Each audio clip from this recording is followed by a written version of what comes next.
Golden State Media Concepts Technology Podcast covers everything tech. The hottest mobile phones, tablets, games. We review it, rate it, test it.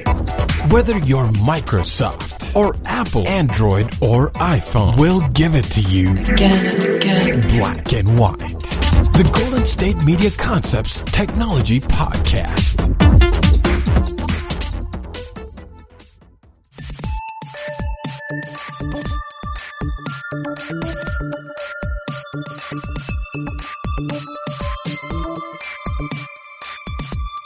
Hello and welcome to the GSMC Technology Podcast, brought to you by the GSMC Podcast Network.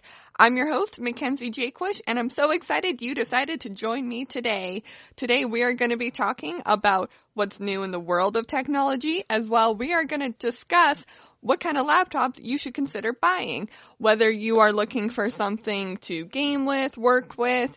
Maybe you're a student, maybe you're buying for a student, or you're just looking for something to putter around the house with. We are going to discuss the do's and don'ts when it comes to buying a new laptop. So enough of me introducing today's podcast. Let's start talking about what is new in the technology world. To start today off, I want to talk about a story that shocked me when I read it because I honestly could not believe it is happening. Apple, Amazon, and Google have all joined forces to make all of your smart home devices more compatible with each other. This is incredible for a lot of reasons. Number one being Apple, Amazon, and Google are the biggest players in the technology world by far. If you're buying something to do with technology like a laptop or an iPhone, you're going to be buying one of their products. So it was a shock to find out that they would be partnering together. However, I think it's one of those things where, maybe you don't like your neighbors and maybe your neighbors don't like you, but you're going to join forces together to build a fence. So I think Apple, Amazon, and Google have seen that there's a problem in the technology neighborhood and they've decided to build a fence to try to get over the hump together. If you are using a smart home device, you understand why this partnership is so important. I'm one of those people, like many people, that is not strictly committed to one brand only. I have a Samsung phone. I use Amazon Prime. I have a Mac laptop. So things are very different for absolutely everyone with which brand you're using. But if you want a Google Assistant, an Amazon Echo, or Siri, you're going to want a way to connect all of your products together to actually get the full use out of a home device. Home devices have become so interesting because, and I'm sure I'm going to tell this story and so many people are going to be able to relate, the people who need home devices the most are the people who don't want to use them. I'll give a short example here. I absolutely love my father and I think he's a really great man and a very smart man. However, he is terrified of using any of the smart home devices, or he's not even terrified, he's just more skeptical if they work. And I think it's so funny because he'll be like, well, Mac, if they work so well, turn on my TV with your phone. And I'm like, Dad, do you own an Amazon Echo? Well, no, I don't. Then I can't just turn on the TV with your phone. And also, even if you had one, I wouldn't be able to turn it on with my phone. What you can do is go, hey Siri, I am chopping up onions right now, and I really want to see how Rachel Ray is chopping her onions, so Siri, turn on Rachel Ray. So if you're one of those people that are absolutely pro home devices, then this partnership is definitely for you. If you're someone who is against home devices, perhaps because of the price, or because you're like my dad and you're just skeptical if it'll work, then this partnership will also be beneficial to you because they're going to make it a lot easier to use and you're going to be a lot happier with the product. So I want to ask you guys, because I always want to hear your thoughts on this. Are you pro or against home devices? Is this something that you want to use, or is it something you are never going to be a part of? Let us know in the review down below or reach out through social media. The next news story I want to talk about is Apple again. Obviously, this segment is always going to be filled with a lot of different Apple news stories. Apple is by far one of the biggest, players in the technology world, so it is never a shock when I see a news story come out about them, good or bad. So in this latest story, Apple has killed an app that would allow you to turn your iPhone into an iPod Classic. So for those of you that were born before 1997, you'll remember the old classic iPod and how instead of a touch screen, we had a little turn wheel. You know, with the play button on the bottom and a menu option on the top, and you had to like manually scroll through to get to every option, and it was so annoying. So my opinion on this, we'll get into the full story, but my opinion on this is, why would you ever want to download an app that made technology harder? Like, if you're trying to, make your day easier, why are you downloading an app that makes your day more frustrating? If you want to listen to music faster, you're not going to want to go through a whole turntable. You want to just click and play. So I, for one, was not for this app to begin with. I felt like a little unneeded, and it was sort of just pulling on nostalgia heartstrings instead of really benefiting the consumer in any way. The app was called Rewound, and it basically made your phone into the old iPod or MP3 player. And Apple's problem with it was that it mimicked too much of their old style, and they had not agreed to anyone using that style yet or using it again, and they thought it would cause confusion for the consumers more than anything. You also needed a special little extension to actually make the app work, and you needed to download images, so it was just really complicated and unneeded. However, the app is not giving up, and you can actually donate to their GoFundMe page so that they can get working on a new version and make it an option for everyone to download, with or without Apple's support. So what do you think about Apple's decision to kill this app? Do you think they maybe should have let it keep going, even if it wasn't their cup of tea, like it's not my cup of tea? Were they wrong to kill the app? Again, let me know through the reviews or connect through social media. The last story I want to talk about today is that Disney Plus is now available on Samsung Smart TVs. This is really great for everyone who owns a Samsung Smart TV and has been really wanting to get in on that Baby Yoda fandom that everyone's been talking about. Although you might not have a Samsung TV, you could have been watching Disney Plus on Amazon Fire TV, Android TV, Apple TV, Google Chromecast, iOS, LG TVs, PlayStation 4, and Xbox One, and also just on the internet. You can download it. Just to be clear though, Samsung is saying that the video streaming service is available on select 2016 to 2019 smart TV models. I thought this was very interesting, only because I feel like Disney Plus and streaming services have been taking over the entertainment world, and as well, the technology world has had to, change to fit with them.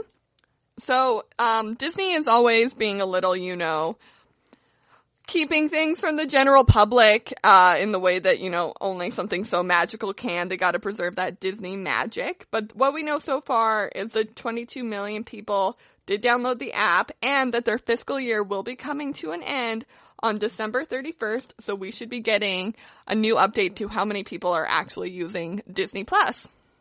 Which is a plus for us, because I would love to know, was this all hype? Or are people actually enjoying the content that is on there? I know from experience that I downloaded Disney Plus and then I watched 2 episodes of an old TV show and immediately was like, I'm good. I'm actually going to go watch a Netflix original or The Marvelous Mrs. Maisel.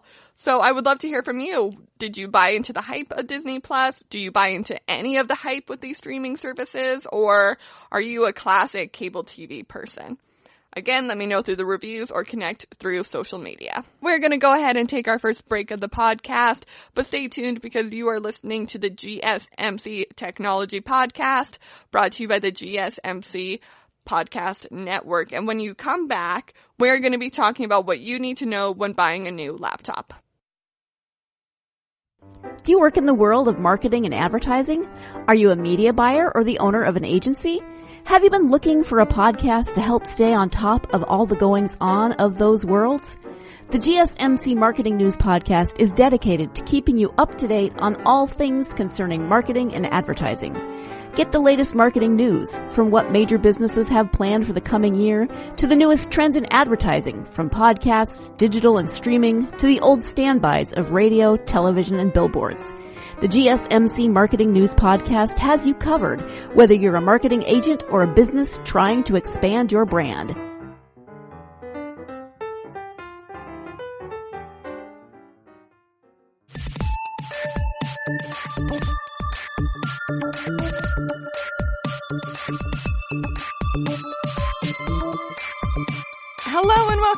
the GSMC Technology Podcast, brought to you by the GSMC Podcast Network. I'm your host, Mackenzie Jaquish, and before the break, I teased that we would be discussing what you should be considering when buying a new laptop. And for the rest of the podcast, I really want to talk about the different types of laptops and the different types of reasons you might be buying them. So to start off with, we are going to be talking about gaming laptops. The reason I want to start with gaming laptops is because it is by far the most specific kind of laptop. You really can't just go pick up a simple laptop and expect it to have everything you need for all of the games that you play. So this laptop recommendation is really pointed towards people who are either shopping for or actually are hardcore gamers. Before we can discuss which brands you should buy for the gamer in your life, I want to talk about what you should be looking for in each of these laptops for a gaming computer. So one of the most important things would be screen size and resolution. The GPU when it comes to visuals and frame rate. So this is because, a lot of games require a lot of movement, obviously, and they need to be able to see everything and experience everything all at once. I'm not much into gaming. However, I do understand that, my comparison is always I really enjoy watching long TV shows, long TV series. And so when I think about the type of TV I would want, the most important thing would definitely be that the color and the resolution and the frame rate are all really fast and really high quality so that it doesn't interrupt or distort anything with my show or with the game. The next thing you need to consider is the CPU and RAM to determine how quickly your computer will perform and how many tasks it can handle at once. So if you're looking for a specific number, you should look for a laptop with at least 8 gigs of RAM for modern games. If you're interested in high-end gaming and you really want to push your laptop as far as it can go, then you're looking for about 16 gigs of RAM. Something you need to know before buying a gaming laptop for someone or for yourself is that it is going to be an investment, but they do last a very long time if you buy a good and strong laptop.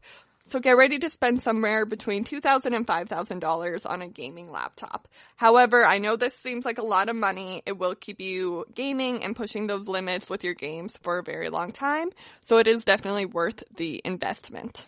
Now, the 5 best brands recommended from bestreviews.com for your gaming laptop. The best one is the Razer Blade 15 gaming laptop, followed by the ROG Strix Hero Edition gaming laptop, or the Lenovo IdeaPad L340 gaming laptop. Each of those will cost you around $2,000 to $5,000. However, they have the gigs of RAM we talked about and really great color resolution. The next laptop we are going to talk about is just as important as the gaming laptop when it comes to specific things you want to look for, because it is the classic work laptop. If you know an entrepreneur in your life or someone who is starting their own business, then they are definitely going to need a really great work computer that will do all the things they need to do and isn't crazy expensive because they are probably on a budget. So when shopping for a work computer, you're really looking for your best bang for your buck. So some things to consider when shopping for your first work laptop. The most important thing I think would definitely be how much storage does this laptop have.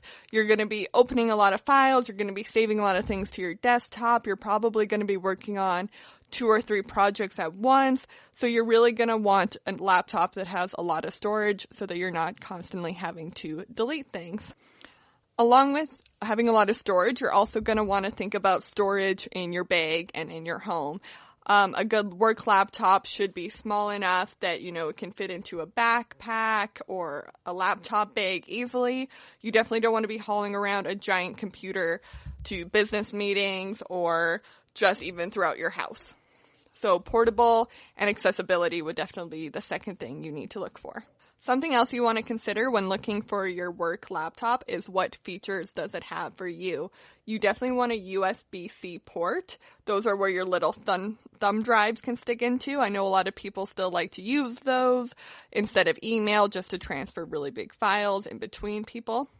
So you definitely want something that you're able to utilize other people's USBs for so that you're not, blocked because you don't have a laptop that doesn't have the right equipment. Depending on what your type of work is, you're going to be looking for a laptop that has maybe some fun and unique features, like one that turns into an iPad so that you can click around on stuff, or I've seen a lot of laptops now that you can fold back and draw on, like, draw images or start a presentation that way. So depending on your business, you may want to consider upgrading your laptop to something that has a little more pizzazz. Something else you're going to want to consider when buying your laptop is the battery life. If you're working a lot and you're moving around a lot, you don't want to have to take a charger with you. So definitely look for something that can go 15 hours to 10 hours without needing a charge. And the last thing you're going to want to look at before buying a work laptop is definitely the price. You don't want to overspend on one of these because it's not a gaming laptop where you get one and then you're good for a long time. A work laptop you may want to upgrade over the years as your business grows. So now let's talk about which laptops are going to give you that best bang for your buck. You're definitely going to want to look at the lower expensive brands like Dell or Lenovo. You absolutely can go to an Apple store and get a Mac computer. Just be aware that it is going to be a bit of an investment. Definitely stay away from the MacBook Air as it has absolutely no storage and no USB ports, so it will not be useful to you as a business owner. The first one I want to talk about is the Dell XPS 15. It has 512 gigs of storage, and the features include 4 USB ports, and it's very small, very stylish, and you can take it with you anywhere. This laptop will cost you about $1,500 from Walmart. The second laptop I want to recommend is the Lenovo ThinkPad. It has a storage of 256 gigabytes and a memory of 8 gigabytes. The features include 2 USB ports, but the battery life can stand about 15 hours, so this is a really, really great laptop if you're looking to pack up and go. The Lenovo ThinkPad will cost you around $1,300 from Amazon. So the next laptop I want to talk about and the final laptop I'll recommend is the Lenovo YogaBook. It's actually a hybrid, so it switches between being a laptop and an iPad.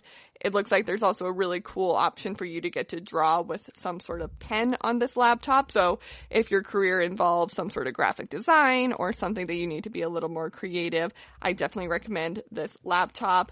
It has a storage of 64 gigabytes, memory is 4 gigabytes, but the features do include, again, the double screens, and it's very inexpensive. It is only $500 from Amazon. We're going to go ahead and take another short break on the podcast, but when we come back, we are going to be discussing what is the best laptops for students and what is the best first laptop you can buy as just a sort of general hobbyist laptop. So stay tuned because you are listening to the GSMC Technology Podcast brought to you by the GSMC Podcast Network. I'm your host, Mackenzie Jakewish, and we will be right back. Tired of searching the vast jungle of podcasts? Now listen close and hear this out. There's a podcast network that covers just about everything that you've been searching. Hey! The Golden State Media Concepts Podcast Network is here. Nothing less than a podcast bliss with endless hours of podcast coverage. From news, sports, music, fashion, cooking, entertainment, fantasy, football, and so much more. So stop lurking around and go straight out to the Golden State Media Concepts Podcast Network. Guaranteed to fill that podcast itch. Whatever it may be. Visit us at www.gsmcpodcast.com. Follow us on Facebook and Twitter and download us on iTunes, SoundCloud, and Google Play.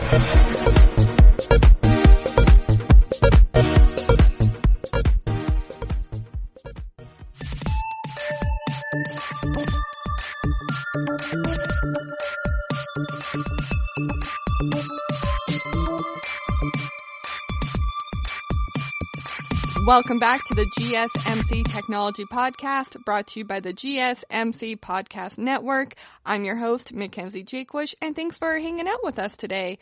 Before the break, we talked about which laptops are best to buy if you're into gaming or if you are looking to start a new career and you are looking for a work laptop. We talked about looking for things with a specific RAM if you're a gamer versus looking for something with a lot of storage if you're looking to produce content and start a business with your laptop.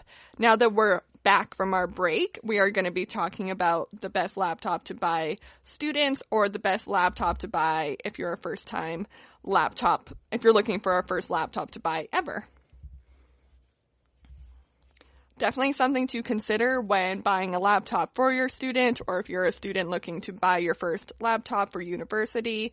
Definitely try to hit up some back-to-school sales and always tell your salesperson you are a student and just have some form of identification with you, because you're going to get in on some of those really great sales, and they might even, go into a little more detail with what your course load is specifically and what might help you go further in school. A really great example is I went to school to become a journalist, and we all needed very specific laptops that had a lot of storage and we could all run Premiere Pro on, which is a video editing program. So depending on your course and depending on your major, you may need a specific laptop. So definitely never be afraid to tell a salesperson that you are buying a laptop for school. However, since I don't want you walking into Best Buy, looking like a chump and not knowing what you're looking for, I have a few things to look out for when shopping for your first student laptop.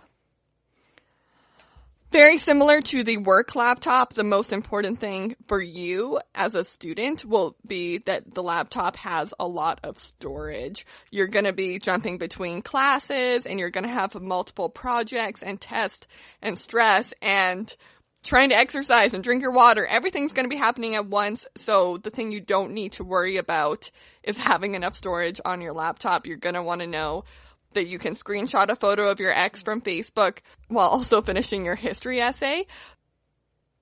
So definitely look for a laptop that has at least over 100 gigabytes of storage. And if you can even go into the terabyte realm, definitely do so. The second, and honestly, is probably also just as important as storage, I don't want to say it's less important, is that you definitely want a laptop that is lightweight. This might seem really silly because I understand that a lot of laptops that are lightweight aren't going to have a lot of storage, but also everything's done on Google Drive now. So if you have a really bad back, or you know that you're having to walk really far with your laptop, or your school has stairs and no elevators, definitely go for something a little more lightweight that can fit into your backpack and won't totally destroy your back. Again, just because I was in journalism, I had to have a very big and chunky laptop, and I also had to carry around camera equipment and lights and microphones and all that. And, at the time I was very young and could all do that, but I definitely remember a lot of nights coming home and complaining about my back as if I had just been out on the farm all day, raking stuff. I don't know what they do at farms, but you get what I'm saying, that, if you have a lot of stuff to do with your laptop in a movement way, like you're moving around a lot, definitely look for something that is lightweight and manageable.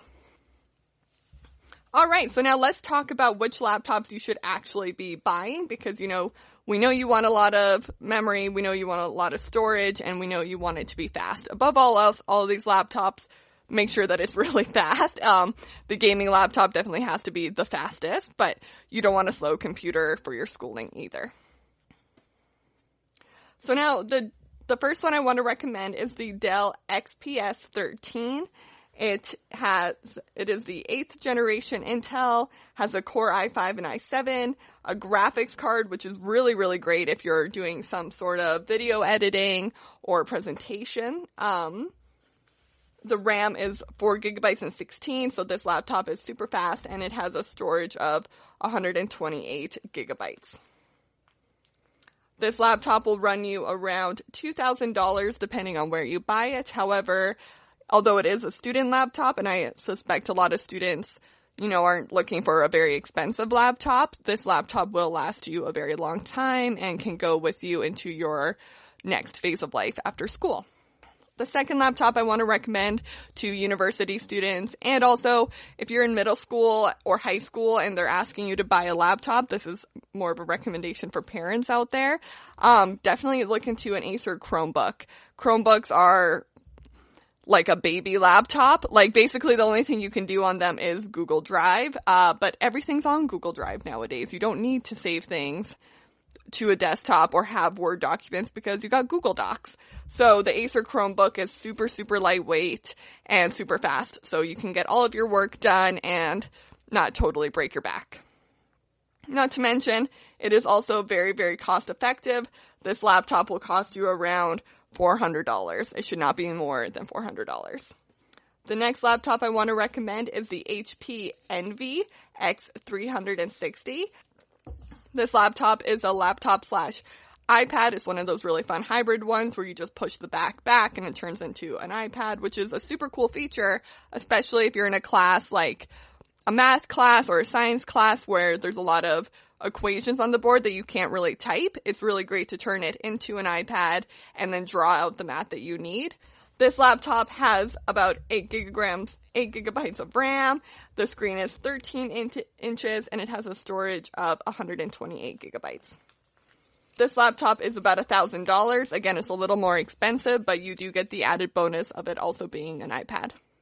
So this is by far the most expensive laptop I will recommend on the list today. However, I do think it is one to keep in your back pocket because it will last you through school and after school. And it is the MacBook Pro 15-inch. It came out in 2018.